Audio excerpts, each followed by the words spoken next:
Metalloids जो होते हैं इनकी संख्या आपके आवर्त सारणी में टोटल 7 है। अब आगे बढ़ते हैं मेरे प्यारे बच्चों। धातु किन्हें कहा जाएगा? वैसे तत्व जो आसानी से इलेक्ट्रॉन का त्याग करके धनायन का निर्माण करते हैं उन्हें धातु कहा जाता है। वैसे तत्व जो आसानी से इलेक्ट्रॉन का त्याग करके धनायन का निर्माण करते हैं धातु कहलाते हैं। जैसे सोडियम हो गया, पोटेशियम हो गया, एल्यूमिनियम हो गया, लोहा हो गया, जो होता है वो Cu होता है। बच्चे धातुओं के भौतिक गुण की बात कर रहे हैं हम लोग, physical properties of metals. Metals की फिजिकल प्रॉपर्टीज की जब बात करी जाएगी तो उनके बाहरी लुक की बात करी जाएगी, बाहरी दिखावे की बात करी जाएगी। तो मेरे बच्चे आपको यहाँ पे क्या ध्यान देना है? सबसे इंपॉर्टेंट बात क्या होता है, कुछ ट्रिक होने चाहिए जिन ट्रिक के थ्रू आप चाहें तो उसको याद कर सकते हैं। क्या है? कुछ ट्रिक होने चाहिए जिन ट्रिक के थ्रू आप चाहें तो उसको याद कर सकते हैं। मैं इसको ट्रिक नहीं कहता हूं, मैं इसको शॉर्टकट तरीका कहता हूं। ये कोई ट्रिक नहीं है, मैं ट्रिक से ऐसे भी भागता हूं, मैं ट्रिक को सही नहीं मानता। मेरे बच्चे मेटल शब्द जो है इसी को हम लोग अलग अलग कर दें, एम को अलग कर दें, ई को अलग कर दें, टी को अलग कर दें, ए को अलग।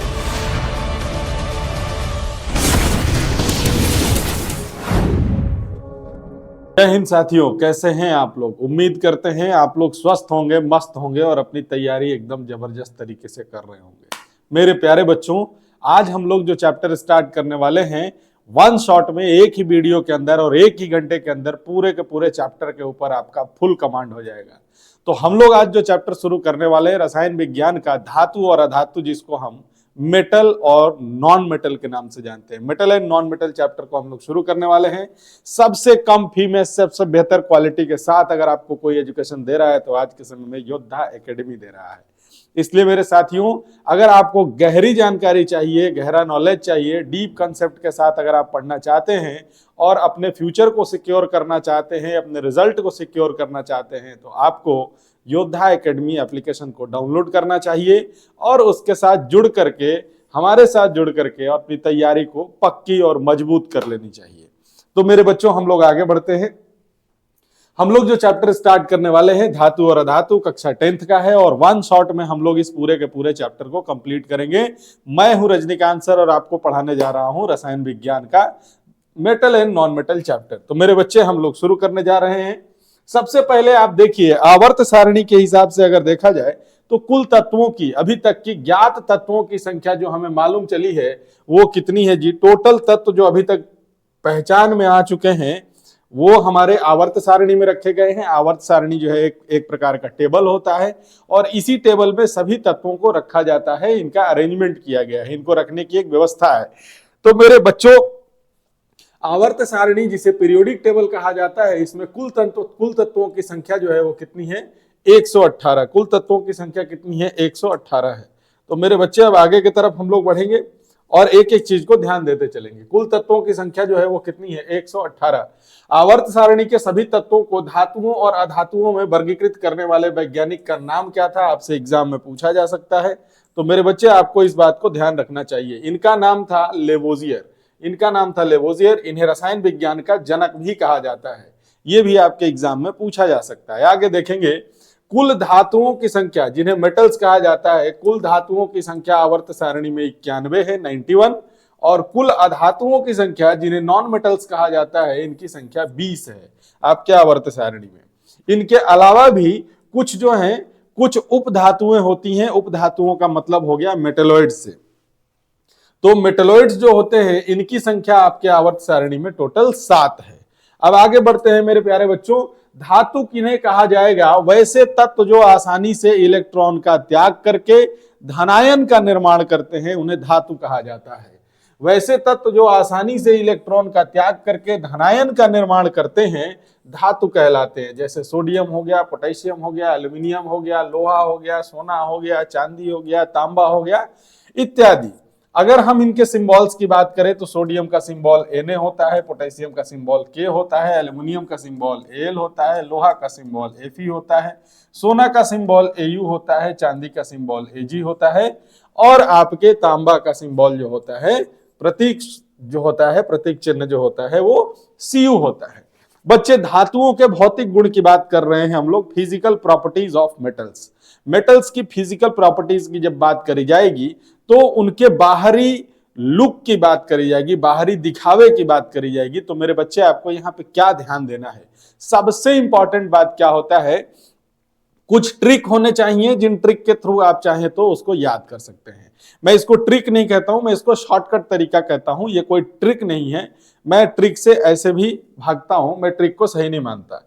मेरे बच्चे, मेटल शब्द जो है इसी को हम लोग अलग अलग कर दें, एम को अलग कर दें, ई को अलग कर दें, टी को अलग कर दें, ए को अलग कर दें, एल को अलग कर दें, और चूंकि एक मेटल नहीं है बहुत सारे मेटल्स हैं, इसलिए हमने इसमें एस वर्ड का भी इस्तेमाल किया है। देखिएगा यहाँ पे हमने एस का भी इस्तेमाल किया मेटल्स में। अब आप देखिए एक एक वर्ड का मतलब क्या होता है।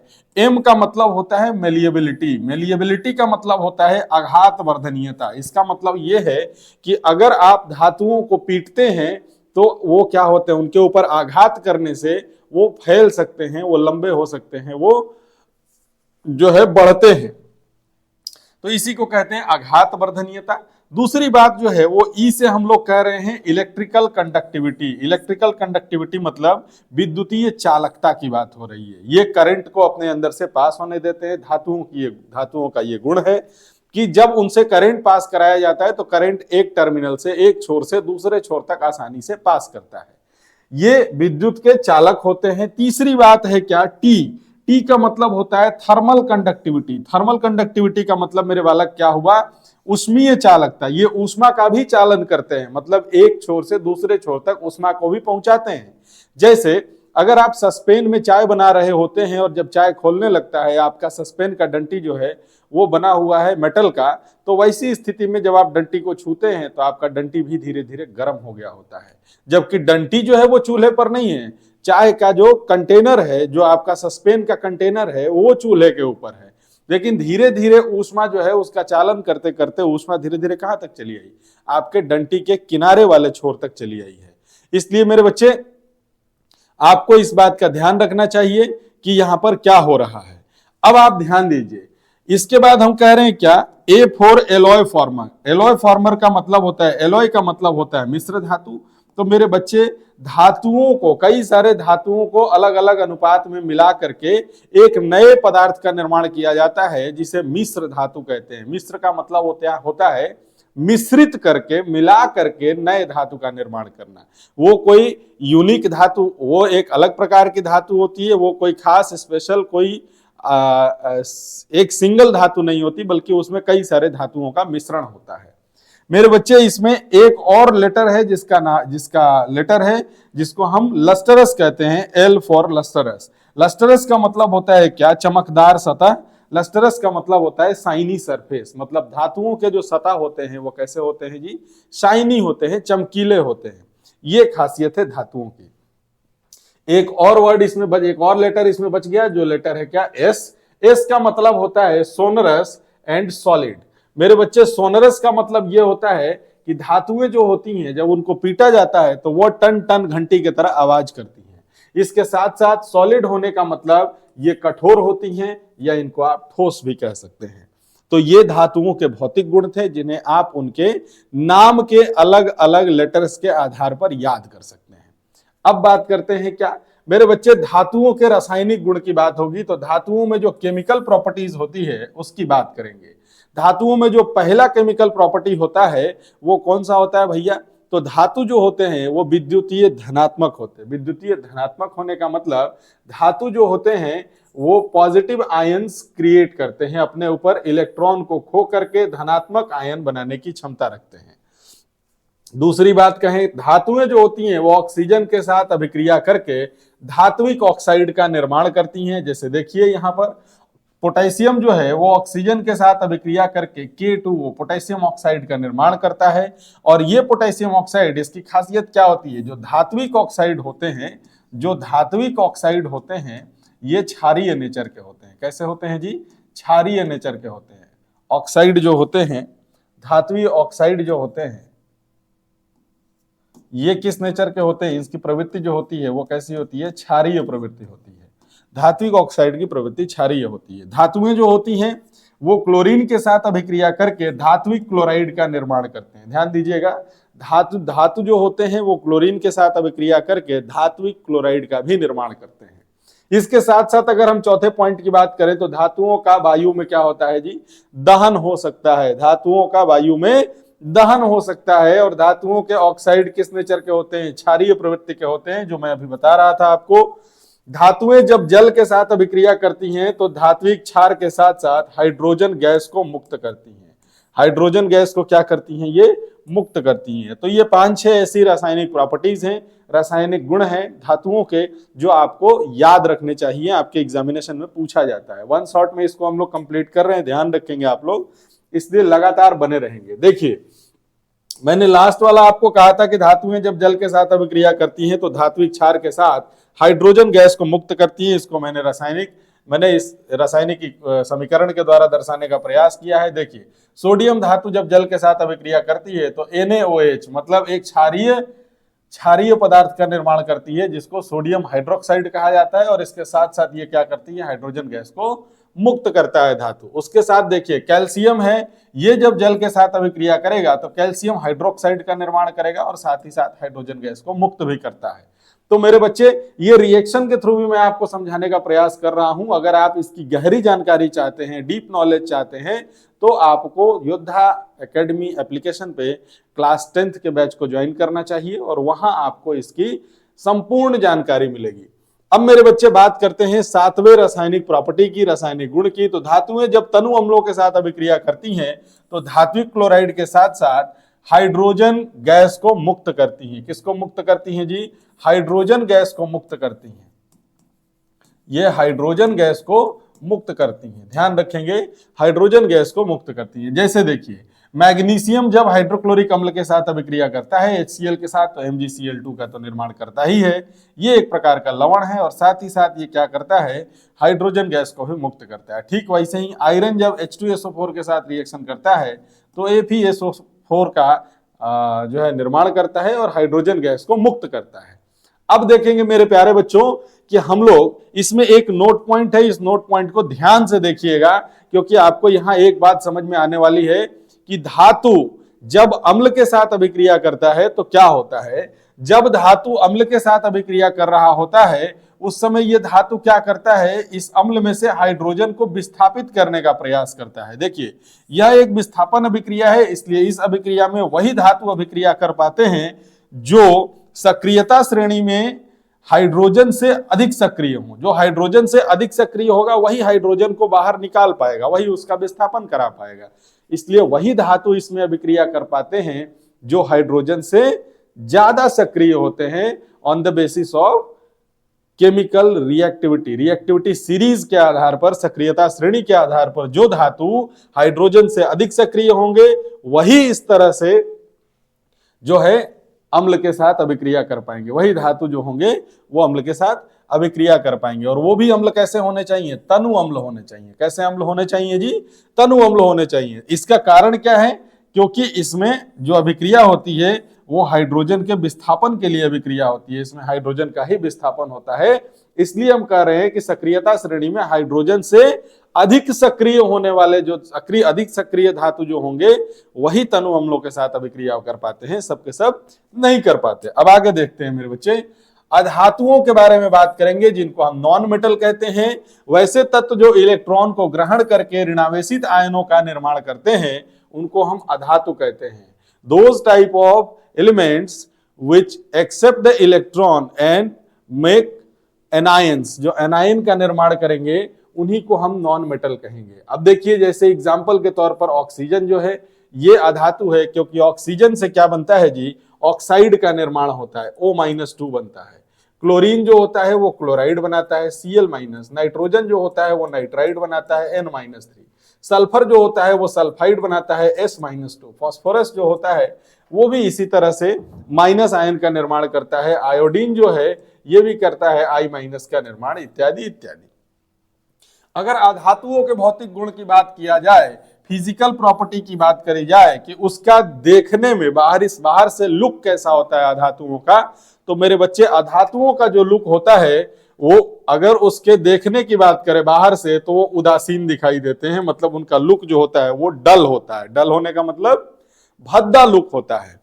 अब दूसरी बात करें भंगुरता की, तो अधातुएं जो होती हैं वो आसानी से टूट जाती हैं। अधातु जो होते हैं वो क्या होते हैं, आसानी से टूट जाते हैं, ये भंगुर होते हैं। दूसरी बात करें अगर ऊष्मीय चालकता की, तो ऊष्मा के ये खराब संवाहक होते हैं, मतलब ये ऊष्मा को अच्छे से नहीं उनका संवहन नहीं करते, ऊष्मा का संवहन नहीं करते, ऊष्मा को एक जगह से दूसरे जगह तक नहीं ले जा सकते। इसीलिए हम कहते हैं कि अगर चालकता की बात करेंगे तो ये ऊष्मा के कुचालक होते हैं। खराब संवाहक होने का मतलब क्या हुआ? कुचालक होना। और अच्छा संवाहक होने का मतलब क्या? संवाहक होने का मतलब क्या हुआ? सुचालक होना। विद्युतीय चालकता की अगर बात करें तो मेरे बच्चे अधातु जो होते हैं वो विद्युत के कुचालक होते हैं। ध्यान दीजिएगा, गलनांक और क्वथनांक की बात करेंगे तो जो अधातु होते हैं इनका गलनांक कम होता है और इनका क्वथनांक भी कम होता है। कमरे के तापमान पर इनकी स्थिति जो होती है वो प्रायः या तो गैसीय हो सकती है या ठोस अवस्था में ये पाए जा सकते हैं। तो ये मेरे बच्चे ये अधातुओं के भौतिक गुण हुए। अगर हम अधातुओं के रासायनिक गुण की बात करें तो आप देखिए केमिकल प्रॉपर्टीज की बात हो रही है। अधातु जो होते हैं विद्युत ऋणात्मक होते हैं। विद्युत ऋणात्मक होने का मतलब क्या हुआ कि ये माइनस आयन का निर्माण करते हैं, ऋणावेशित आयनों का निर्माण करते हैं, मतलब ये इलेक्ट्रॉन को ग्रहण करते हैं। इसका मतलब कि इनके परमाणु, अधातुओं के परमाणु जो होते हैं वो इलेक्ट्रॉन को ग्रहण करके ऋणावेशित आयन का निर्माण करते हैं। ये बात ध्यान रखने वाली बात है। अधातु जो होते हैं वो ऋणावेशित आयन का निर्माण करते हैं, जबकि धातु जो होते हैं वो धनावेशित आयनों का निर्माण करते हैं। देखिए अधातुएं जो होती हैं वो ऑक्सीजन के साथ अभिक्रिया करके अधात्विक ऑक्साइड का निर्माण करते हैं, जिनकी प्रवृत्ति जो होती है वो कैसी होती है? अम्लीय होती है या उदासीन भी हो सकती है कई बार। तो आप देखिए सल्फर जब ऑक्सीजन के साथ अभिक्रिया करेगा तो सल्फर डाइऑक्साइड का निर्माण करेगा, और सल्फर डाइऑक्साइड जो है ये अम्ल वर्षा के लिए बहुत रिस्पॉन्सिबल होता है, ये अम्लीय नेचर का होता है। ये बात भी आप ध्यान रखेंगे। सामान्यतः अधातुएं जो होती हैं वो जल के साथ अभिक्रिया नहीं करती, ये बात ध्यान रखिएगा। मैं जनरली वर्ड का इस्तेमाल कर रहा हूं, इसलिए इसका मतलब ये कतई नहीं होता कि आप कहीं से कोई एक्सेप्शन लाके, अपवाद लाके हमसे सवाल करेंगे। मैं सामान्यतः कह रहा हूं, जनरली अधातुएं जल के साथ अभिक्रिया नहीं करती, और कमरे के तापमान पर अधातुएं ठोस, द्रव और गैस तीनों ही अवस्था में, किसी भी अवस्था में पाए जा सकते हैं, तीनों ही अवस्था में हो सकते हैं। इसके बाद अगर हम बात करें, अधातुएं जो होती हैं वो सहसंयोजी आबंध बनाती हैं। अधातुएं जो होती हैं वो क्या होते हैं? सहसंयोजी आबंध बनाते हैं। अधातुएं जो होते हैं मिश्र धातुओं का निर्माण नहीं करते, लेकिन कुछ अपवाद ऐसे हैं जहां अधातुओं का भी उपयोग मिश्र धातुओं के निर्माण में किया जाता है, और वो अपवाद कार्बन है, फास्फोरस है और सिलिकॉन है। ध्यान रखेंगे, इनसे मिश्र धातुओं का निर्माण होता है, लेकिन बाकी सामान्य अधातुएं जो होती हैं इनका जो है मिश्र धातुओं में उपयोग नहीं किया जाता। अब देखिए ध्यान देंगे, मिश्र धातुएं क्या होती हैं? तो मिश्र धातु किसको कहा जाएगा? दो या दो से अधिक धातुओं या एक धातु और एक अधातु के मिश्रण से बने हुए पदार्थ को मिश्र धातु कहा जाता है।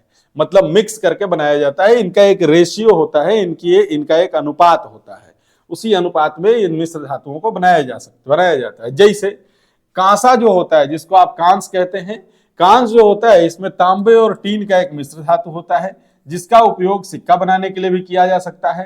कांस का पदक भी होता है, आपने देखा होगा कई तरह के कांस पदक दिए जाते हैं। जो एथलीट्स होते हैं, जो दौड़ में भाग लेते हैं, जो जीतते हैं, उनको कांस पदक भी दिया जा सकता है। और औजार वगैरह बनाने के लिए भी इसका प्रयोग किया जा सकता है। बहुत तरह के औजार आपने नाम सुना होगा, कांसा का, बूंदा का पहले कैंची बनता था, भरिका कैंचिया जो दर्जी लोग लेकर के यूज करते हैं वो बूंदा का होता था। तो कांसा हो गया, बूंदा हो गया, इस तरह से प्रयोग करते हैं। इन गलनीय मिश्र धातु जो होते हैं ये टीन से कम गलनांक वाले मिश्र धातु होते हैं। ये ऐसे मिश्र धातु होते हैं जो टीन से कम गलनांक रखते हैं। टीन जितने टेम्परेचर पर, जितने तापमान पर गलता है उससे कम तापमान पर ये गल जाते हैं। इनका उपयोग सोल्डर के लिए किया जाता है। मतलब आप देखे होंगे कि दुकान पर जाएंगे इलेक्ट्रीशियन के यहाँ, तो वो सोल्डरिंग के लिए जिसका उपयोग करता है वो मटेरियल भी क्या होता है? एक प्रकार का मिश्र धातु होता है। सुरक्षा स्प्रिंकलर के लिए किया जाता है। फ्यूज में भी इसका प्रयोग किया जाता है। कई बार इसका उपयोग फ्यूज में भी किया जाता है। फ्यूज समझते हो? जो आपके घर में फ्यूज लगाया जाता है, कटआउट जिसको कहते हैं आम भाषा में। मिश्र धातु इस्पात की बात करें तो स्टील है, जिसमें मैग्नीज का प्रयोग किया जाता है, निकल, क्रोमियम आदि जैसे अतिरिक्त मिश्र धातु तत्व होते हैं। तो ये सब जो होते हैं मिश्र धातुओं की बात हो रही है। इसमें स्टील भी एक मिश्र धातु है। इसमें जो है जो सोल्डर मटेरियल होता है उसको भी हम लोग मिश्र धातु कहते हैं। और तांबा और टीन को मिला करके जो मिश्र धातु बनता है उसको हम लोग कांसा भी कहते हैं। कांसा भी इसी को कहा जाता है। अब आगे बढ़ेंगे। मिश्र धातुओं का उपयोग क्या होता है, निर्माण इनका होता है, इनका उपयोग क्या होता है, निर्माण में किया जाता है। किसके निर्माण में, ऑटोमोटिव के निर्माण में, या फिर इलेक्ट्रॉनिक्स के निर्माण में, या एरोस्पेस के बारे में, एरोस्पेस के निर्माण में। एरोस्पेस का मतलब समझते हो, हवाई जहाज के पार्ट पुर्जा को बनाने के लिए, ठीक है जी। या इस तरह के जितने उड़ने वाले वाहन हैं इनमें पार्ट पुर्जा बनाने में इसका प्रयोग किया जाता है। कई उद्योगों में इसका उपयोग किया जाता है। अब देखिए, कुछ हम मिश्र धातुओं के नाम आपके सामने रखे हैं, जैसे ब्रास। हमने कुछ मिश्र धातुओं के नाम आपके सामने रखे हैं, जैसे ब्रास हो गया। देखिए ध्यान से, तो मेरे बच्चे इसमें हमने एक रखा है मिश्र धातु, कौन सा, ब्रास। आप देखिए, ये ब्रास जो होता है इसमें कॉपर और जिंक मिलाया जाता है, और इसका उपयोग किस चीज के लिए किया जाता है, मशीन बेयरिंग्स के लिए, या ज्वेलरी के लिए किया जाता है, या इलेक्ट्रिकल ऑब्जेक्ट बनाने के लिए किया जाता है, इलेक्ट्रिकल सामान बनाने के लिए, या मेटेलिक पार्ट बनाने के लिए, धात्विक पार्ट बनाने के लिए, या फिर डोर फर्नीचर बनाने के लिए, वाटर पाइप, जल का जो पाइप होता है उसको बनाने के लिए इसका प्रयोग करते हैं। इसी तरह से ब्रास के बाद ब्रोंज होता है, सोल्डर मटेरियल अभी हमने आपको समझाया। इस तरह से कई तरह की चीजें होती हैं। एक होता है एल्निको, इसको फेरोमैग्नेटिक मटेरियल कहा जाता है, मतलब ये एक प्रकार का ऐसा मटेरियल है जो हमारे मैग्नेट के तरह ही काम करता है। मैग्नेट जो है वो, चुंबक जो है वो, चुंबक के जगह पर अगर किसी का प्रयोग किया जा सकता है तो वो एल्निको को किया जाता है। और एल्निको में 3 प्रकार के मटेरियल होते हैं, एल्युमिनियम, निकेल और कोबाल्ट। ये 3 मटेरियल पाए जाते हैं। इन तीनों के तीनों धातु हैं, और तीनों को मिलाकर के एल्निको नाम का एक मिश्र धातु बनाया गया, जो किसके जगह पर यूज किया जाता है, चुंबक के जगह पर यूज किया जाता है। मतलब आप इसको एक और नाम दे सकते हो कि ये एक आर्टिफिशियल चुंबक है, मानव निर्मित चुंबक है। ये कैसा है, मानव निर्मित चुंबक है, मानव निर्मित चुंबक है। कौन है भैया मानव निर्मित चुंबक, एल्निको। उसी तरह से स्टेनलेस स्टील हो गया। स्टेनलेस स्टील भी एक तरह का क्या है, मिश्र धातु। स्टेनलेस स्टील समझते हो, जो आपका इंडक्शन वगैरह में यूज किया जाता है वो स्टेनलेस स्टील होता है। हार्ड स्टील जो होता है ये भी क्या है, एक मिश्र धातु है। और टंगस्टन स्टील जो होता है ये भी मिश्र धातु होता है। इनका अलग अलग जगह पर उपयोग किया जाता है। आप ध्यान देंगे, अगर कुछ मटेरियल्स को, टूल्स को काटना हो उसके लिए, या फिर रेजर का जो ब्लेड होता है, दाढ़ी बनाने वाला जो ब्लेड होता है, उसको बनाने के लिए हार्ड स्टील का प्रयोग किया जाता है। Edge of the high speed cutting tools, बहुत सारे ऐसे मटेरियल्स होते, बहुत सारे ऐसी मशीनें होती हैं जिसमें हाई स्पीड से कटिंग करना होता है। तो हाई स्पीड से अगर कटिंग करना है, काटना है, तो वहां पर हम लोग टंगस्टन स्टील का प्रयोग करते हैं। बात समझ रहे हैं? तो ये सब चीजें जो हैं इनका उपयोग किया जाता है। देखिए, प्योटर्स का यूज किया जाता है कहां पे भाई, इसमें लीड होता है, शीशा होता है, टीन होता है, और कुछ अमाउंट होता है एंटीमनी का। इसका उपयोग करते हैं हम लोग प्लेट बनाने के लिए, मग बनाने के लिए। इसका उपयोग करते हैं हम लोग ऑर्नामेंट्स बनाने के लिए। ऑर्नामेंट्स मतलब सिंगार पटार का जो लड़की लोग पहनती है उसको बनाने के लिए। तो ये सब क्या है, ये कई तरह के अलग अलग मिश्र धातु हैं। मेरे बच्चे आगे बढ़ते हैं हम लोग। रासायनिक बंधन की बात करें तो रासायनिक बंधन सामान्यतः 2 प्रकार की होती हैं, जो आपके क्लास में पढ़नी है। क्लास 10th में 2 ही प्रकार के रासायनिक बंधन के बारे में पढ़ना है। कौन कौन से रासायनिक बंधन होते हैं? तो रासायनिक बंधन धातु और धातु के बीच में हो सकते हैं, या फिर अधातु और अधातु के बीच में हो सकते हैं। धातु और अधातु के बीच में रासायनिक बंधन होगा तो इसको आयनिक बंधन कहेंगे, इसी को आयनिक बॉन्ड कहा जाता है। और अधातु अधातु के बीच में जो बंधन होता है इसको सहसंयोजी बंधन या सहसंयोजी आबंध कहते हैं। इसी को कोवैलेंट बॉन्ड भी कहा जाता है। को का मतलब होता है शेयरिंग करना। को का मतलब क्या होता है, शेयरिंग करना। जैसे आप स्कूल में पढ़ते हो तो उस स्कूल को कोएड स्कूल कहा जाता है। कोएड का मतलब होता है को एजुकेशन। को एजुकेशन का मतलब क्या होता है कि इस स्कूल में लड़का और लड़की बराबर बराबर मात्रा में पढ़ते हैं। मतलब उनकी साझेदारी, उनकी हिस्सेदारी, उनका प्रेजेंस, उनकी उपस्थिति, उनका एडमिशन बराबर तरीके से होता है। ऐसा कुछ नहीं है कि यहाँ सिर्फ लड़के पढ़ते हैं या यहाँ पे सिर्फ लड़की पढ़ती है। अगर कोएड स्कूल की बात होगी तो वहां दोनों ही आपको मिलेंगे। ठीक है जी। अगर कोएड स्कूल की बात हो, को का मतलब हो गया बराबरी की बात। को का मतलब हो गया बराबरी, साझेदारी। तो आप यहां देखिए, आयनिक बंधन किसको कहते हैं? आयनिक आबंध जब किसी धातु से अधातु में इलेक्ट्रॉन का स्थानांतरण होता है। ध्यान दीजिएगा, आयनिक आबंध कब बनेगा? जब कोई धातु अपना इलेक्ट्रॉन त्याग करेगा और वही इलेक्ट्रॉन अधातु जो है वो ग्रहण कर रहा होगा। तो धातु और अधातु के बीच में जो आबंध बनेगा उसको आयनिक आबंध कहते हैं। जैसे राजा और भिखमंगा के बीच में जो आबंध होता है उसको आयनिक आबंध कहते हैं। राजा जो होता है वो पैसा लेके लुटा रहा होता है, भिखमंगा को जरूरत होता है वो मांग रहा होता है। तो लेने वाला जो होगा वो ऋणावेशित हो जाएगा और देने वाला जो होगा वो धनावेशित हो जाएगा। लेने वाले के ऊपर कर्जा चढ़ रहा है कि भैया इतना भीख मांग लिया हमने, और देने वाला जो है उसके नाम पे पुण्य लिखा रहा है, पॉजिटिव चार्ज आ रहा है उसके ऊपर, धनावेशित होते जा रहा है धीरे धीरे। तो इसी को हम लोग कहेंगे आयनिक आबंध, इसी को हम लोग कहेंगे आयनिक आबंध। आयनिक आबंध से बनने वाले जितने भी यौगिक होते हैं उनको आयनिक यौगिक कहा जाता है। ठीक है, आयनिक आबंध से बनने वाले जितने भी यौगिक होते हैं उनको आयनिक यौगिक कहा जाता है। जैसे NaCl हुआ, देखिए ध्यान से, सोडियम के ऊपर प्लस आवेश आएगा, क्लोरीन के ऊपर माइनस आवेश। MgO का मतलब मैग्नीशियम के ऊपर +2 आवेश होता है और ऑक्सीजन के ऊपर -2 आवेश होता है। लिथियम फ्लोराइड की बात करें तो लिथियम के ऊपर +1 आवेश होता है, फ्लोरीन के ऊपर -1 आवेश होता है। पोटेशियम क्लोराइड की बात करें तो पोटेशियम के ऊपर प्लस आवेश होता है और क्लोरीन के ऊपर माइनस आवेश होता है। एक एग्जाम्पल हम आपको दे करके दिखाना चाहते हैं। यहां देखिए सोडियम है, यहां क्लोरीन है। तो जब भी इलेक्ट्रॉन का ट्रांसफर होगा, जब भी इलेक्ट्रॉन का स्थानांतरण होगा तो बाह्य कक्षा से बाह्य कक्षा में होता है। आप ध्यान दीजिए, सोडियम की परमाणु संख्या 11 थी, के कक्ष में 2 इलेक्ट्रॉन, एल में 8 इलेक्ट्रॉन और एम में कितना इलेक्ट्रॉन, 1 इलेक्ट्रॉन था। 11 इलेक्ट्रॉन पूरे हो गए। अगर क्लोरीन की बात करें तो इसकी परमाणु संख्या 17 होती है, के कक्ष में 2 इलेक्ट्रॉन, एल में 8 इलेक्ट्रॉन और एम में कितने, 7 इलेक्ट्रॉन। मतलब इसको अपने बाह्य इलेक्ट्रॉन से 1 इलेक्ट्रॉन का त्याग करना है और इसको अपने बाह्य इलेक्ट्रॉन में 1 इलेक्ट्रॉन की जरूरत है। तो अब देखिए क्या होगा, 1 इलेक्ट्रॉन इसके पास एक्स्ट्रा है और इनके पास जो है 7 इलेक्ट्रॉन है बाह्य कक्ष में, 1 2 3 4 5 6 और 7। तो सोडियम क्या करेगा, अपना इलेक्ट्रॉन इसको दे देगा, कहेगा जा भिखमंगे जा, जी ले अपनी जिंदगी, जा सिमरन जा, जी ले अपनी जिंदगी। तो ये इसको 1 इलेक्ट्रॉन दे देगा। इससे दोनों के दोनों स्थिर हो जाएंगे और दोनों के बीच में जो आबंध बनेगा इसमें 1 इलेक्ट्रॉन का स्थानांतरण हो रहा है। कहां से हो रहा है, धातु से हो रहा है, और कहां हो रहा है, अधातु के लिए हो रहा है। ऐसे में जो इन दोनों के बीच में आबंध बनेगा वो कैसा बनेगा जी, आयनिक आबंध बनेगा। कैसा बनेगा, आयनिक आबंध बनेगा। ये यौगिक आयनिक यौगिक है। सेम यही प्रोसेस सबके अंदर होता है, यही मेथड सबके अंदर लगता है। अब देखिए सहसंयोजी आबंध किसको कहा जाता है, तो मेरे सोना बोर्ड पे देखो, जब 2 अधातुओं में इलेक्ट्रॉन के साझेदारी से आबंध बनता है। इलेक्ट्रॉन के साझेदारी से आबंध बनने का मतलब क्या हुआ, जैसे ये कलम खरीदना है, तुम हो और मैं हूं, इस कलम का दाम 10 रुपया है लेकिन मेरा औकात 5 ही रुपए देने का है और तुम्हारे पास भी 5 रुपया है। ऐसी स्थिति में अगर यही कलम चाहिए कि नहीं भाई हमको यही कलम चाहिए, हम दोनों को यही कलम चाहिए, तो ऐसी स्थिति में अगर मैं कहूंगा तुमसे कि मुझे 5 रुपए दे दो, मैं ये कलम खरीदना चाहता हूं, तो तुम कहोगे कि अपना मुंह नहीं देखे हो, तुम ही हमको 5 रुपए दे दो, हम ही कलम खरीद लेते हैं। ऐसे में हम लोग क्या करेंगे कि दोनों आदमी पैसा मिला करके इस कलम को खरीदेंगे, तो इस कलम के ऊपर हम दोनों का बराबर बराबर का अधिकार होगा। बात समझ रहे हो, जिस दिन अगर हम दोनों में लड़ाई हुई उस दिन इस कलम को बेच दिया जाएगा। भले ये 10 रुपए का कलम 8 रुपए में बिकेगा, कोई फर्क नहीं पड़ता है, लेकिन 4-4 रुपए बराबर बराबर हम लोग आपस में बांट लेंगे और उसके बाद हमारे बीच की बॉन्डिंग टूट जाएगी, हमारी दोस्ती टूट जाएगी।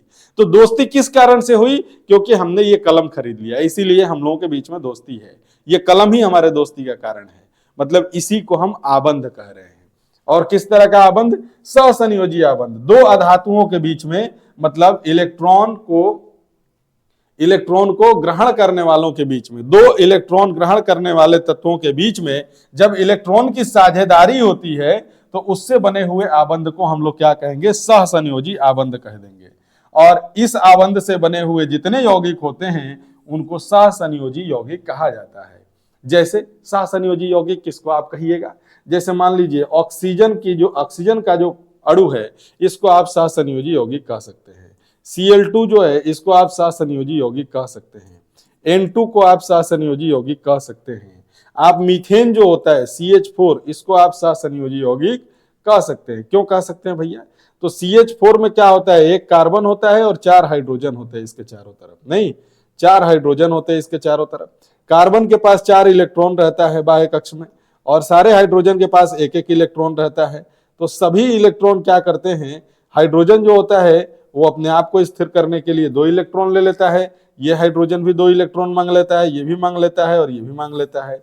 सब के सब अपने आप को स्थिर समझते हैं, लेकिन कार्बन कहता है भैया हमें भी 8 इलेक्ट्रॉन पूरा करने हैं, हमने सबको एक एक इलेक्ट्रॉन दिए थे, पहले मेरा वाला दे दो, अपना वाला ले लेता है और उसके बाद कहता है कि हमने एक का मदद किया था, एक एक की मदद तुम लोग भी कर दो, सब लोग मदद कर देते हैं। ऐसे में इन सब के बीच में एक आबंध बन जाता है और इसी आबंध को हम लोग कहते हैं सहसंयोजी आबंध। ध्यान रखेंगे। इसका उदाहरण आपके सामने हमने दिया है। हाइड्रोजन का जो मॉलिक्यूल होता है, हाइड्रोजन का जो अणु होता है, ऑक्सीजन के अणु, नाइट्रोजन के अणु, क्लोरीन के अणु, मीथेन हो गया, जल हो गया, ये सब के सब सहसंयोजी आबंध में बने होते हैं, सब सहसंयोजी आबंध में बंधे होते हैं। देखिए भैया हमने दोनों बंधों के बारे में लिखा है यहाँ पे, आयनिक आबंध क्या होता है और सहसंयोजी आबंध क्या होता है। ध्यान दीजिएगा, आयनिक आबंध धातु अधातु के संयोग से बनता है, जबकि सहसंयोजी आबंध अधातुओं के संयोग से बनता है। दो अधातु जब मिलेंगे तो उसके बाद चोर चोर मौसेरे भाई, जब दो अधातु मिलेंगे तो इससे क्या बनेगा, सहसंयोजी आबंध बनेगा। आयनिक आबंध जो होता है इसका द्रवणांक और क्वथनांक उच्च होता है, क्योंकि दो अलग अलग प्रकार के आयन होते हैं, एक दूसरे के नजदीक रहते हैं। तुम ही बताओ, राजा से भिखारी क्यों नाराज होगा? किसी कारण से नहीं। अगर राजा नाराज भी होगा तो भिखारी जो उसके पास पास घूमेगा, क्योंकि भैया हमको आपसे चाहिए। तो ऐसी स्थिति में वो बॉन्डिंग जल्दी नहीं टूटता। और अगर राजा नाराज भी हो गया तो भिखारी उसको 50 गो आशीर्वाद दे देगा, राजा मूड थोड़ा खुश हो जाएगा और फिर राजा भी उसको भूल जाएगा, जाए तो कोई बात नहीं, होता है। तो इस तरह से अगर हम बात करें तो दोनों के बीच में बहुत ज्यादा आकर्षण बल होने के कारण इसका द्रवणांक और क्वथनांक उच्च होता है, जबकि सहसंयोजी आबंध का द्रवणांक और क्वथनांक जो होता है वो निम्न होता है। क्यों निम्न होगा भाई? निम्न होने का एक कारण है, क्योंकि बराबरी की साझेदारी है। नहीं, जिस दिन मूड बिगड़ेगा उसी दिन इस कलम को बेच देंगे। 10 रुपए का खरीदा हुआ है, 6 ही रुपए में बिकेगा, कोई बात नहीं है, बेचो अभी का अभी बेचो। बेचने के बाद 3 रुपए मेरा, 3 रुपए तुम्हारा, तुम अपना घर देखो, हम अपना रास्ता चले। तो ये वाली बात हो जाती है। तीसरी पॉइंट जो आती है वो देखिए, ये जल में विलय होते हैं। कौन? आयनिक आबंध जो होते हैं, आयनिक आबंध जो होता है वो जल में विलय होता है, आयनिक यौगिक, जबकि सहसंयोजी आबंध जो होता है ये जल में अविलय होता है। ध्यान दीजिएगा। इसके बाद हम कह रहे हैं कि आयनिक आबंध जो होता है ये कार्बनिक विलायक में अविलय होता है, जबकि सहसंयोजी आबंध जो होता है वो कार्बनिक विलायक में आसानी से घुल जाता है। विलायक कहते हैं किसी भी ऐसे द्रव को जिसके अंदर हम किसी मटेरियल को घोलना चाहते हो। तो देखिए, कार्बनिक विलायक की बात अगर करें तो केरोसिन तेल हो गया, ये कार्बनिक विलायक है, क्योंकि ये मिट्टी तेल जो होता है ये ऑर्गेनिक मटेरियल होता है, जमीन के अंदर से निकलता है, ऑर्गेन से बनता है ना जी। उसके बाद बेंजीन हो गया या एसीटोन हो गया, ये सब कार्बनिक मटेरियल हैं। इसके अंदर जो होता है आयनिक जो बंधन होते हैं वो अविलय होते हैं, नहीं घुलते, जबकि सहसंयोजी आबंध जो होता है इसके अंदर आसानी से घुल जाता है। ध्यान दीजिएगा, आयनिक आबंध से बने हुए यौगिक जो हैं जब द्रवित अवस्था में होते हैं, विलायक अवस्था में होते हैं तो विद्युत का सुचालक बन जाते हैं, जबकि ठोस अवस्था में ये विद्युत का चालन कतई नहीं करते। और सहसंयोजी आबंध जो होता है ये कभी भी विद्युत का चालन नहीं कर सकता। क्यों? क्योंकि इसके अंदर किसी प्रकार का कोई आयन बनता ही नहीं है। जब आयन नहीं बनेगा तो कैसे विद्युत का चालन करेगा, है ना जी। तो आयन रहेगा तब तो विद्युत का चालन करेगा। इसमें तो एक चांस है भी, आयनिक यौगिक में एक चांस है भी कि भैया ठोस अवस्था में तो आयन नहीं है, लेकिन जैसे ही उसको घोल दिया जाएगा, जब वो द्रव अवस्था में जाएगा तो आयनित हो जाएगा। आयनित होने के बाद ये विद्युत का चालन करने लगेगा। अब बात करते हैं हम लोग नेक्स्ट पॉइंट की। तो देखो जी, प्रकृति में धातुएं जो होती हैं वो दो तरीके से पाई जाती हैं, या तो मुक्त अवस्था में पाई जाती हैं या फिर संयुक्त अवस्था में पाई जाती हैं। मुक्त अवस्था में पाए जाने का मतलब जैसे गोल्ड हो गया, फ्री स्टेट में पाया जाता है, ये किसी के साथ कोई कंबाइंड स्टेट में नहीं रहता, ठीक है जी। और संयुक्त अवस्था में पाए जाने का मतलब बहुत सारे ऐसे मटेरियल्स हैं, बहुत सारे ऐसे तत्व होते हैं जो कंबाइंड अवस्था में पाए जाते हैं। कंबाइंड अवस्था में पाए जाने का मतलब केमिकली एक दूसरे के साथ या फिजिकली एक दूसरे के साथ जुड़े हुए रहते हैं। तो बात करते हैं कि धातुओं का मुख्य स्रोत जो होता है वो पृथ्वी का भूपर्पटी होता है। भूपर्पटी कहते हैं किसको? तो भूपर्पटी जो होता है, पृथ्वी की भूपर्पटी किसको कहा जाता है? भूपर्पटी में प्राकृतिक रूप से पाए जाने वाले तत्व या यौगिक को खनिज कहा जाता है। ध्यान दीजिएगा, भूपर्पटी क्या होता है जी? जमीन का लेयर, अर्थ का एक लेयर है नीचे का, जिसको हम लोग भूपर्पटी कहते हैं। अब ध्यान दीजिए कि भूपर्पटी में प्राकृतिक रूप से जो भी तत्व पाए जाते हैं उनको खनिज कहा जाता है, क्योंकि उनको निकालने के लिए धरती का खनन करना पड़ता है। यहां देखिए, हम आपको हिंदी के एक शब्द से रूबरू कराना चाहते हैं। ध्यान दीजिएगा कि जैसे पंकज शब्द होता है, पंकज का मतलब होता है जो कीचड़ में जन्म लेता हो, ज का मतलब जन्म लेना हुआ। जलज शब्द होता है, जलज का मतलब होता है जो जल में जन्म लेता हो, ठीक है जी। भूमिज शब्द होता है, भूमिज शब्द होता है जिसको कहते हैं जो भूमि में जन्म लेता हो, धरती पे जन्म लेता हो। तो ज शब्द का मतलब यहां पर क्या है, जन्म लेना है। उसी प्रकार एक वर्ड आपके सामने अभी अभी आया है, खनिज। खनिज का मतलब क्या हुआ, जिसका खनन करने से जन्म होता हो, खनन से जिसका जन्म हो, खनन से जन्म हो, खनन से जन्मा हो, उसी को क्या कहेंगे हम लोग, खनिज कहेंगे, उसी को खनिज कहते हैं। जैसे लोहा हो गया, अबरक हो गया, कोयला हो गया, बॉक्साइड हो गया, जस्ता हो गया, चूना पत्थर हो गया, आदि आदि, ये सब खनिज के उदाहरण में आते हैं। खनिज जो है वो धरती के भू प्रॉपर्टी के अंदर से निकाला जाता है, धरती को खोद करके निकाला जाता है। खोदने की क्रिया को खनन कहते हैं, और खनन से जिसका जन्म होगा उसको खनिज कहेंगे। बात ध्यान रखिएगा। आगे बढ़ते हैं बच्चे। खनिज किसको कहा जाएगा, वे भौतिक पदार्थ जो पृथ्वी की पपड़ी में प्राकृतिक रूप से पाए जाते हैं, इन्हें खदानों से खोद कर निकाला जाता है, खनिज कहा जाता है इनको। जैसे कैल्शियम हो गया, क्लोराइड हो गया, मैग्नीशियम हो गया, फास्फोरस हो गया, पोटेशियम हो गया, सोडियम हो गया, सल्फर हो गया, इत्यादि इत्यादि, ये सब खनिज के उदाहरण हैं। अब बात करते हैं, एक दूसरा वर्ड आता है अयस्क। किसको कहा जाता है मेरे बच्चे, अयस्क को ही ओर कहा जाता है। ऐसे खनिज जिनसे हम धातुओं को लाभप्रद तरीके से निकाल पाते हैं। बात समझ रहे हो, मेरी बात को समझना। ये ज्योग्राफी का एक टॉपिक है, मैं आपको अभी समझा देता हूं। जैसे मान लीजिए कि हम लोग किसको कहेंगे, अयस्क। तो खनिज जितने भी धरती के अंदर से निकले, खनन करने के बाद जो भी मटेरियल निकला, उन मटेरियल में अगर धातुओं की उपस्थिति है, उसमें धातु हैं, तो उन धातुओं को हम फायदेमंद तरीके से अपने लिए निकाल सकें, आसानी से निकाल सकें। तो जिन जिन मटेरियल में से हम धातुओं को आसानी से और लाभप्रद तरीके से निकाल पाते हैं, उन मटेरियल्स को अयस्क कहा जाता है। इसका मतलब क्या हुआ कि अयस्क जो है वो भी एक प्रकार का खनिज है। अयस्क जो है वो भी एक प्रकार का खनिज है। लेकिन आप बताइए, आपके सामने मैं एक सैंपल रख रहा हूं। जैसे मान लो आपने एक ए मटेरियल निकाला, एक बी मटेरियल निकाला और एक सी मटेरियल निकाला। धरती का खनन करके आपने 3 तरह के मटेरियल निकाले। तीनों में आपको पता चला कि तीनों के अंदर क्या है, सोना है, गोल्ड है। तीनों के अंदर सोना है। आपने तीनों को साफ सफाई करना शुरू किया और तीनों को मार्केट में ले गए। तो जब इसमें से आपने ए में से सोना निकाला तो इसके ऊपर 1000 रुपया आपने खर्चा कर दिया, ठीक है जी। लेकिन इसमें से जो सोना निकला वो 5000 रुपया का निकला। सोना कितने का निकला, 5000 का। प्रोसेसिंग में कितना खर्चा हुआ, 1000 रुपया। बी के ऊपर भी आपने 1000 रुपया खर्चा किया, लेकिन इसमें से जो सोना निकला वो कितने का निकला भैया, तो इसमें से सोना 1000 रुपया का ही निकला, ठीक है जी। सी जो है इसके ऊपर भी आपने साफ सफाई में खर्चा किया 1000 रुपया, और इसमें से जो सोना निकला वो 200 रुपया का निकला, बहुत कम सोना निकला। तो अब आप बताओ कि किसमें से सोना निकालना पसंद करोगे। जब भी आप सोना निकालना चाहोगे, आप सबसे पहले प्रायोरिटी किसको दोगे, ए को दोगे, कि हम ए से ही सोना निकालेंगे, ए मटेरियल से ही, ए सैंपल से ही सोना निकालेंगे। इसका मतलब कि ये तीनों के तीनों मटेरियल जमीन के अंदर से खनन करके ही निकाले गए थे। मतलब तीनों के तीनों क्या थे, खनिज थे। लेकिन इन तीनों में और किसको कहा जाएगा, और कहा जाएगा ए को, क्योंकि ए में आपने 1000 रुपया खर्चा किया और 5000 का धातु आपने प्राप्त किया। तो ए जो है आपको आसान भी पड़ा और लाभप्रद भी आपके लिए हुआ। इसीलिए हम ए को क्या कहेंगे, अयस्क कहेंगे। ए को हम लोग और कहेंगे। और खनिज में यही अंतर है। इसका मतलब कि सभी खनिज जो तीनों के तीनों निकाले गए, ये तीनों के तीनों अयस्क नहीं हो सकते, लेकिन जो अयस्क है वो खनिज जरूर है। खनिज में से ही एक मटेरियल होगा जिसमें आप धातु निकाल पाएंगे, लेकिन सभी खनिजों में से आप धातुओं को नहीं निकाल सकते, क्योंकि खर्चे इतना ज्यादा पड़ जाएगा कि आमदनी अठन्नी हो, खर्चा रुपया हो जाएगा, तो ऐसे में आप निकाल ही नहीं सकते। अब आइए, अयस्क किसको कहेंगे परिभाषित करना हो तो खनिजों के उन भंडारों को अयस्क कहते हैं जिनसे धातुओं को आसानी से और किफायती तरीके से निकाला जा सके। अयस्क को औद्योगिक खनिज भी कहा जाता है। ध्यान रखिएगा, आपसे एग्जाम में पूछा जाएगा कि इंडस्ट्रियल मिनरल जो है किसको कहा जाता है, औद्योगिक खनिज किसको कहा जाता है, तो अयस्कों को ही कहा जाता है। अयस्क से धातुओं को निकालने के लिए उसका शुद्धिकरण किया जाता है, प्रोसेसिंग किया जाता है, उसको साफ सफाई किया जाता है।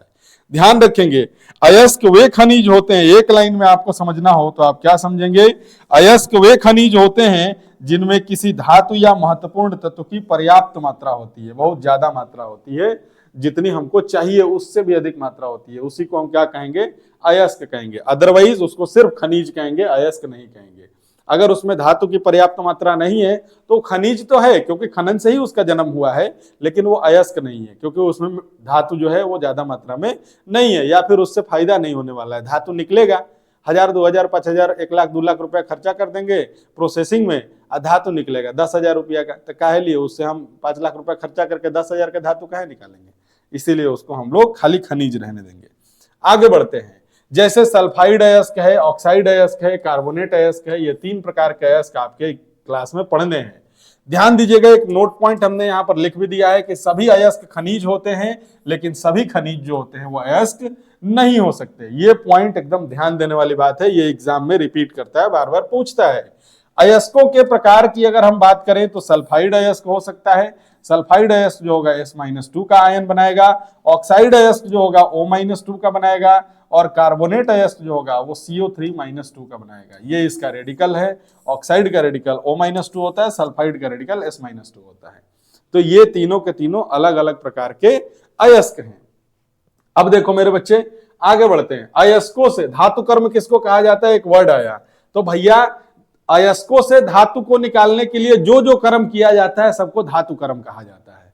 धातु कर्म का मतलब कुछ प्रोसेस जिसके थ्रू हम क्या करते हैं, अयस्कों में से धातुओं को निकालते हैं। ठीक है जी, उन सभी प्रोसेस को, उन सभी कामों को हम लोग धातु कर्म कहते हैं। काम, कर्म का मतलब हो गया काम करना। तो धातु को निकालने के लिए, कहां से निकालने के लिए? अयस्कों से धातु को निकालने के लिए जो जो प्रोसेस, जो जो प्रक्रम, जो जो कर्म किए जाते हैं, उन सभी कर्मों को धातु कर्म कहा जाता है। देखिए, अयस्कों से धातुओं को निकालने के लिए जो प्रक्रियाएं अपनाई जाती हैं उन्हें धातु कर्म कहा जाता है। धातु कर्म की कौन कौन सी प्रक्रियाएं हैं? देखिए, पहली प्रक्रिया तो ये होती है कि उन अयस्कों को, क्योंकि वो अयस्क बड़े बड़े चट्टानों के रूप में भी हो सकते हैं, तो उन अयस्कों को पहले कूटना पड़ता है, पीसना पड़ता है, पीस के उनके छोटे छोटे टुकड़े करने पड़ते हैं। तो पीसना हो गया। फिर उसके बाद उन अयस्कों को साफ सुथरा करना पड़ता है, मतलब उनको सांद्रित करना पड़ता है, उनका सांद्रण करना पड़ता है। तो अयस्कों का सांद्रण हो गया। सांद्रण के बाद निष्कर्षण करना पड़ता है, मतलब उसमें से धातु निकालने के प्रोसेस को शुरू करते हैं। कैसे भैया? तो निष्कर्षण में 2 विधियां बेसिक होती हैं। कौन कौन सी? सांद्रित अयस्क का भर्जन करते हैं या जारण करते हैं, या फिर सांद्रित अयस्क का निस्तापन करते हैं। ये 2 अलग अलग प्रोसेस हैं। अलग अलग प्रकार के जो आपके अयस्क होंगे उसके अनुसार उनका या तो निस्तापन किया जाएगा या फिर उनका भर्जन या जारण किया जाएगा। जारण का मतलब होता है जरा देना, जला देना। ठीक है जी। और इसके बाद जो होता है अगला प्रोसेस, जिसमें हम लोग क्या करते हैं, उन मटेरियल्स को जो हमारे सांद्रित अयस्क होते हैं, इन सांद्रित अयस्कों का अवकरण कराते हैं। अवकरण करने का मतलब क्या हुआ? उसमें अगर ऑक्साइड है तो उसमें से ऑक्सीजन को हटाते हैं ताकि हमको धातु मिल सके।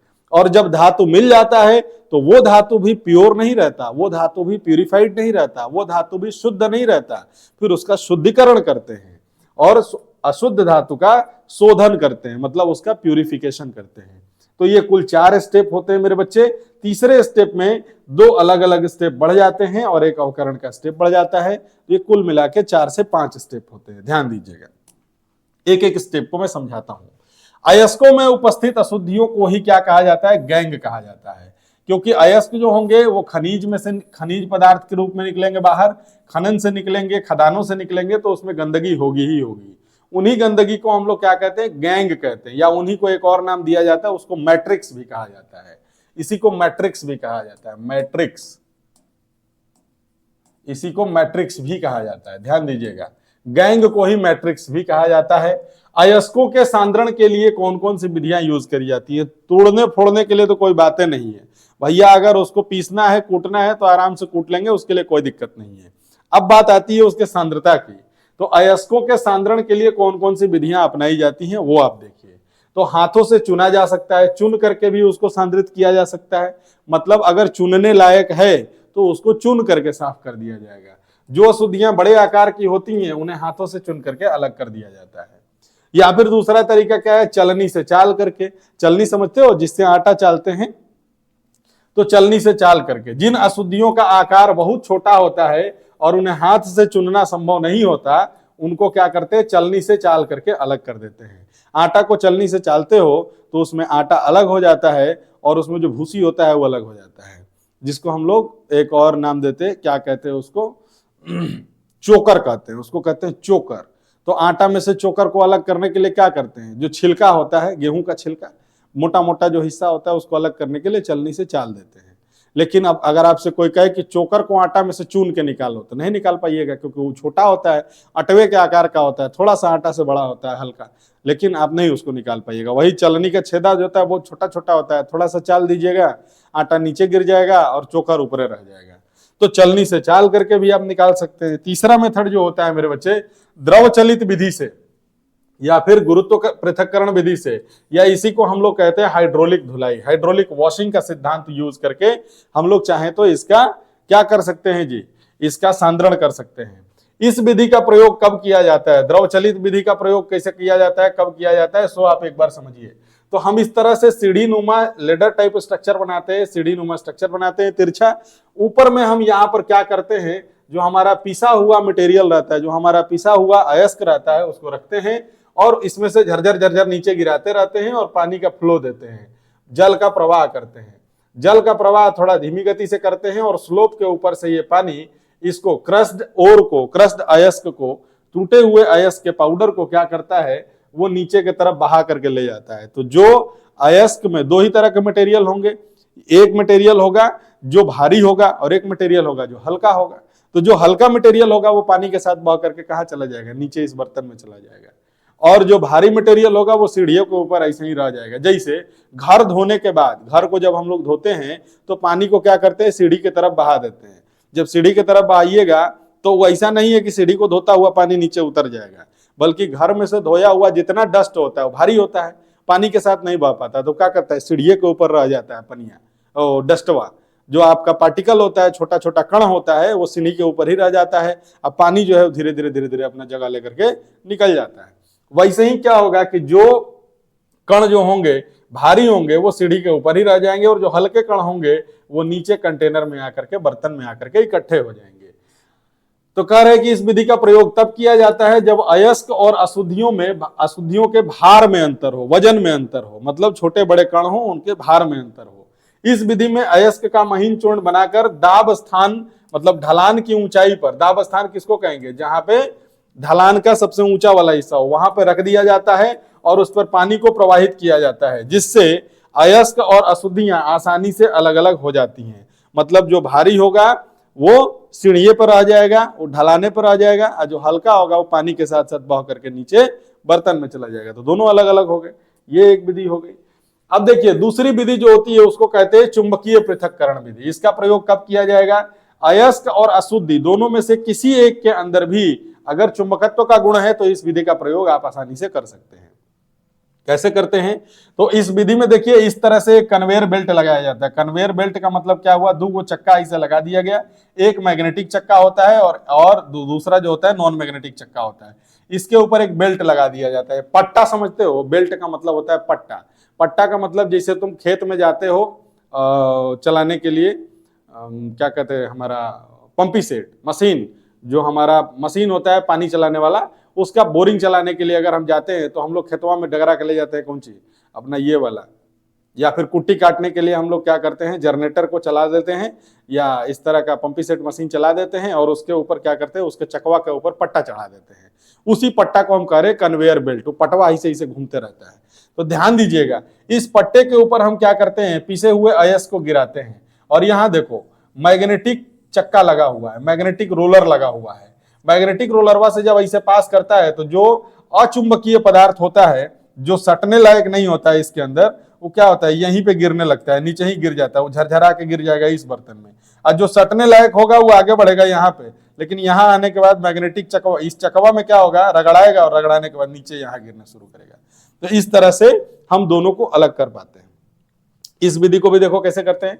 इस विधि का प्रयोग तब किया जाता है जब अयस्क और अशुद्धियों में किसी एक में चुंबकीय गुण हो।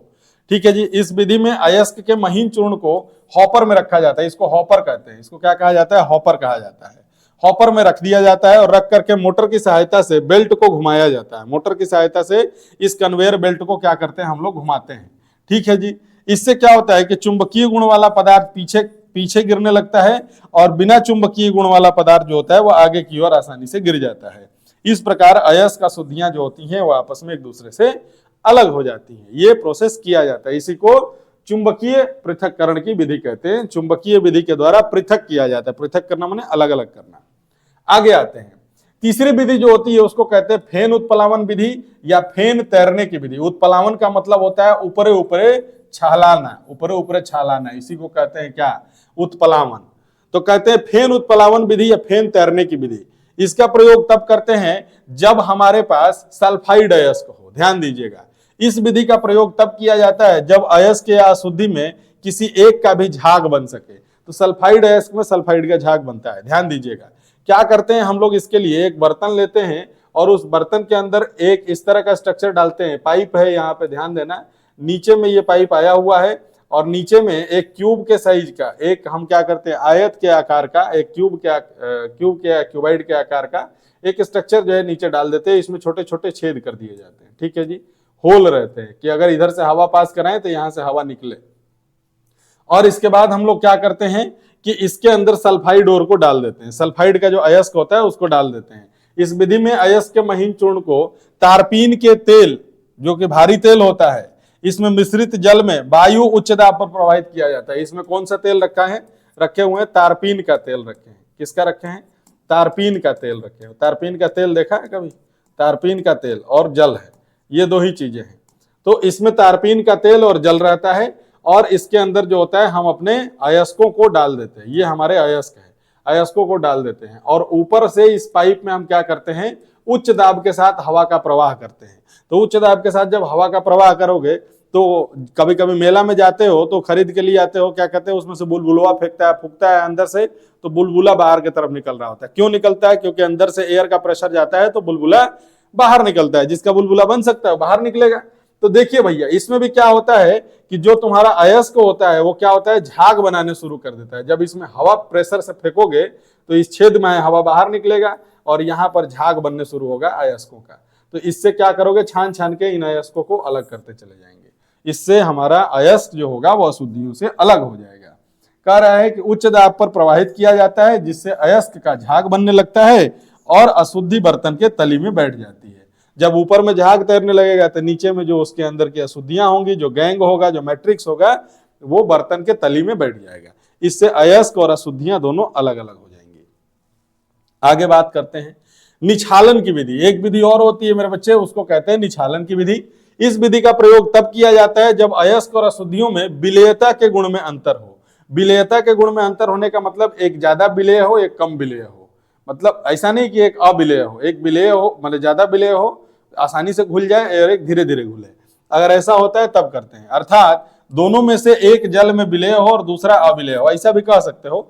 इस विधि में अयस्कों के महीन चूर्ण को जल में घोल दिया जाता है जिससे जल में घुलनशील कण आसानी से घुल जाते हैं और अघुलनशील कण नहीं घुल पाते। इसके बाद इस घोल को छन्नी से छान लिया जाता है और छान करके अलग कर लिया जाता है। जो अघुलनशील होगा वो घुलवे नहीं करेगा, जो घुलनशील होगा वो घुल गया। घुलने के बाद उसको छान लो और छानने के बाद उसका जो भी तुम्हें प्रोसेस करना है वो आगे का प्रोसेस करो। इसको कहते हैं निछालन विधि। आगे बढ़ते हैं मेरे बच्चे, सांद्रित अयस्कों का हमने बताया था कि अगला जो विधि होता है, सांद्रित अयस्कों का हम लोग जारण करते हैं या फिर उसका भर्जन करते हैं। तो भर्जन और जारण का मतलब समझ लीजिए क्या होता है। जब अयस्कों के ऑक्साइड प्राप्त करने के लिए, अयस्कों में ऑक्साइड होता है क्योंकि अयस्कों में ऑक्सीजन की मात्रा होती है, तो अयस्कों के ऑक्साइड को पाने के लिए अयस्कों को उनके गलनांक से नीचे, ध्यान रखना है उसको गलाना नहीं है, उसके गलनांक से नीचे उच्च तापमान पर। अब यहां पे दो वर्ड आ गया, गलनांक से नीचे उच्च तापमान पर। माने अगर मान लो 60 डिग्री सेल्सियस पे गलने शुरू कर सकता है तो उसको 59 डिग्री सेल्सियस तक रखना है। सबसे उच्च तापमान कितना है, 59 डिग्री सेल्सियस, 60 नहीं जाने देंगे, नहीं तो गल जाएगा। उच्च तापमान पर हवा की उपस्थिति में अगर गर्म किया जाता है तो उसे भर्जन या जारण कहा जाता है। ऑक्सीजन के उपस्थिति में, हवा के उपस्थिति कहने का मतलब क्या हुआ, ऑक्सीजन के उपस्थिति में। अगर ऑक्सीजन की उपस्थिति में प्रोसेस होगा तो उसको भर्जन या जारण कहा जाएगा। ध्यान दीजिएगा, अगर किसी चीज को जलाना होगा तो उसको हवा के उपस्थिति में ही तो जलाएंगे, हवा के उपस्थिति में जलाया जाता है। ध्यान रखिएगा, यह विधि सल्फाइड अयस्क के लिए प्रयोग किया जाता है। किसके लिए किया जाता है, सल्फाइड अयस्क के लिए। ठीक है जी। अब दूसरा बात करेंगे क्या, जैसे उदाहरण हो गया सल्फर और ऑक्सीजन का जब करेंगे आप जारण तो क्या होगा, सल्फर का ऑक्साइड मिलेगा, SO2 का निर्माण होगा। जिंक का ऑक्सीजन के साथ करेंगे, जिंक ऑक्साइड का निर्माण होगा। पीबी का O2 के साथ करेंगे, PbO2 का निर्माण होगा। ध्यान दीजिए। अब कह रहे हैं कि सांद्रित अयस्क का निस्तापन किया जाता है। जो सांद्रित अयस्क होते हैं इसका निस्तापन भी किया जा सकता है, या तो भर्जन या भर्जन और जारण में से कोई एक किया जा सकता है। भर्जन जारण एक ही चीज है, या तो भर्जन जारण किया जा सकता है या फिर उसका निस्तापन किया जा सकता है। तो मेरे बच्चे निस्तापन किसका करेंगे? जब अयस्कों के ऑक्साइड प्राप्त करने के लिए अयस्कों को वायु की अनुपस्थिति में या फिर सीमित मात्रा में वायु होना चाहिए। अगर सीमित मात्रा में वायु की उपस्थिति में मौजूदगी में गर्म किया जाता है तो इस प्रक्रिया से अयस्क में नमी और कार्बन डाइऑक्साइड बाहर निकल जाते हैं। नमी, उसके अंदर जो मॉइस्चर होता है, जो नमी होती है, जो जल की मात्रा होती है, वो उससे बाहर निकल जाती है और पूर्ण रूप से क्या होता है, इससे ऑक्साइड मिल जाते हैं। ध्यान रखिएगा, इस विधि का प्रयोग कार्बोनेट के साथ किया जाता है। किसके साथ? कार्बोनेट अयस्क के साथ। क्यों करते हैं कार्बोनेट के साथ? ये बात हमेशा ध्यान रखिएगा।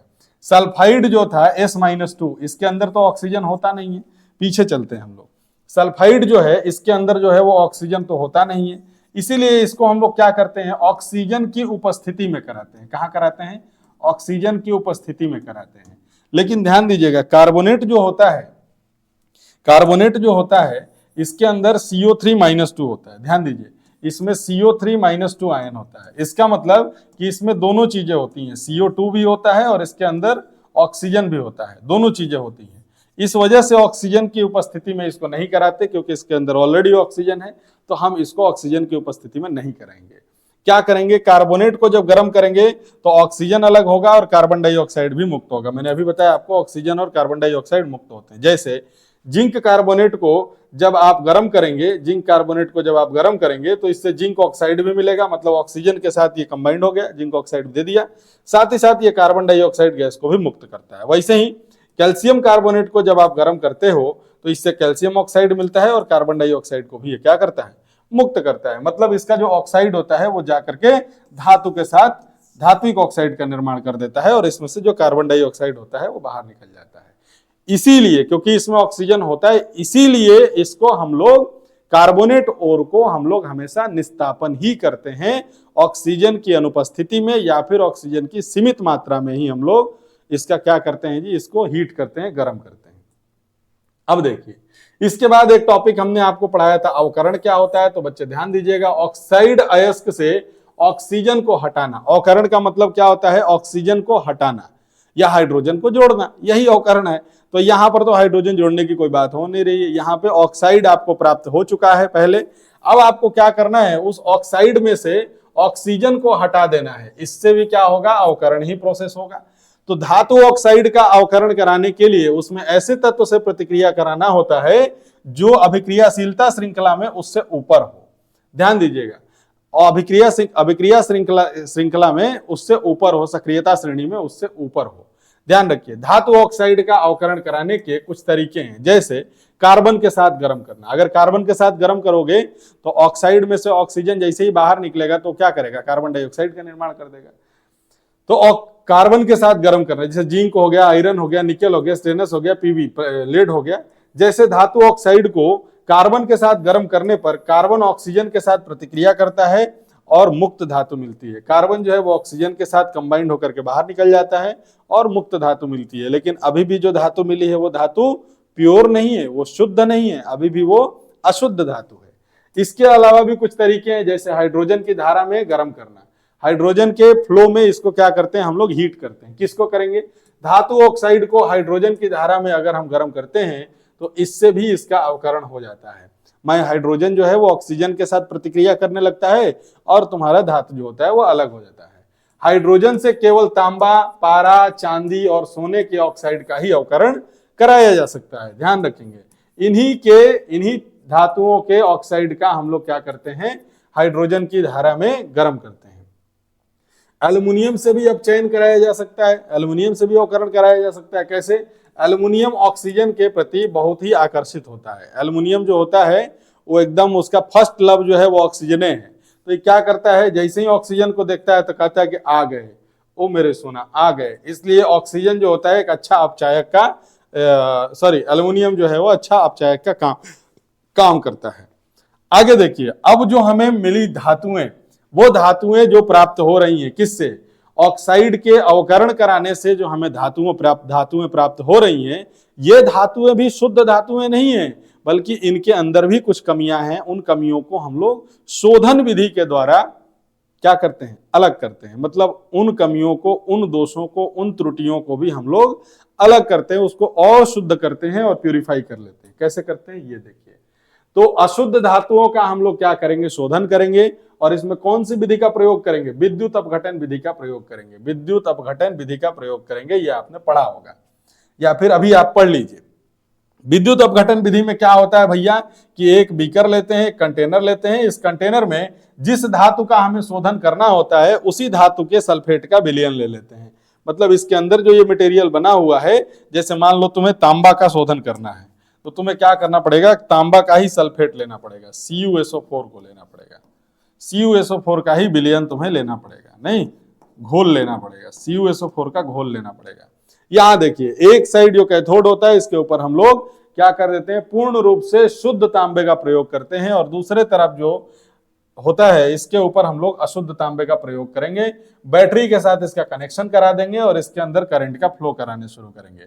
इससे क्या होगा कि जो अशुद्ध वाला है इसमें से, अशुद्ध वाला जो है इसमें से कॉपर, जो इसके अंदर भी कॉपर है लेकिन अशुद्ध है, मतलब यही हम लोग अभी प्राप्त किए हैं पीछे अवकरण करा करके। तो इसमें से कॉपर जो होगा वो जल के अंदर आएगा, और जल के अंदर से कॉपर जो होगा इसके ऊपर क्या हो रहा है, माइनस है, इसके ऊपर इलेक्ट्रॉन का आवेश आएगा। और देखो जल के अंदर जो कॉपर पड़ा हुआ है ये आयनित कॉपर है, ये क्या होने लगेगा, दो को इलेक्ट्रॉन को देखेगा और कॉपर +2 आयन जो होगा वो कॉपर में डिपोजिट होने लगेगा। मतलब इसके ऊपर क्या होने लगेगा, इकट्ठा होने लगेगा, धीरे धीरे इस रॉड के ऊपर इकट्ठा होने लगेगा। इससे क्या होगा, धीरे धीरे इसके द्रव्यमान में कमी आएगी। मतलब जो तुम्हारा अशुद्ध वाला रॉड है, इस अशुद्ध रॉड के ऊपर द्रव्यमान में कमी आएगी, और धीरे धीरे शुद्ध वाला जो तांबा था, तांबे का जो रॉड था, इसके ऊपर चूंकि कॉपर आकर के इकट्ठा हो रहा है, तांबा आके इकट्ठा हो रहा है, तो इस रॉड के द्रव्यमान में वृद्धि होगी, इसके भार में वृद्धि होगी, क्योंकि भैया इसके ऊपर आकर के इकट्ठा हो रहा है। तो इससे क्या होगा कि भाई देखो अब दोनों हाथ ऐसे सटल है, और इन दोनों हाथ के बीच में मान लो अगर डस्ट लगा हुआ है, अगर मान लो कोई बालू का कण लगा हुआ है, इस हाथ को जैसे ही हटाएंगे बालू का कण फ्री होगा और नीचे जाकर बैठेगा। तो इससे क्या होगा कि जैसे जैसे इसके अंदर से धातुएं अंदर आएंगी, विलयन के अंदर आएंगी, और विलयन से जो धातुएं जाएंगी रॉड के ऊपर, तो इससे क्या होगा, धातु आयन जो होगा वो रॉड की तरफ आकर्षित होगा। तो इससे क्या होने वाला है, इससे यही होगा कि इसमें से कुछ मटेरियल जो होगा वो नीचे की तरफ बैठता चला जाएगा। इन्हीं अशुद्धियों को, ये अशुद्धियां होती हैं, इन्हीं अशुद्धियों को हम लोग क्या कहते हैं, गैंग कहते हैं। ये वाला प्रोसेस कैसे हो रहा है, कॉपर सल्फेट से, ये कैसे जा रहा है सो आप एक बार देखिए। तो कॉपर सल्फेट जो है वो जलीय विलयन में कॉपर +2 आयन दे रहा है, एक्वस सॉल्यूशन जलीय विलयन में। कॉपर +2 एक्वस का मतलब हो गया कॉपर +2 जलीय विलयन। कैसा हो गया, ये जलीय हो गया। अब ये क्या कर रहा है, देखो ये पॉजिटिव आयन है, पॉजिटिव आयन का मतलब क्या है, प्लस चार्ज है इसके ऊपर, धनावेशित है। तो ये क्या करेगा, जैसे ही दो इलेक्ट्रॉन को देखेगा, ध्यान दो, जैसे ही रॉड के ऊपर दो इलेक्ट्रॉन को देखेगा तो ये प्लस चार्ज वाला है, ये क्या करेगा, कितना प्लस चार्ज है, दो। जैसे ही दो इलेक्ट्रॉन को देखेगा दौड़ जाएगा, क्या वाह वाह वाह वाह, भागल था बहुत दिन से, कुंभ के मेला में भुलाइल मिल गया हमको।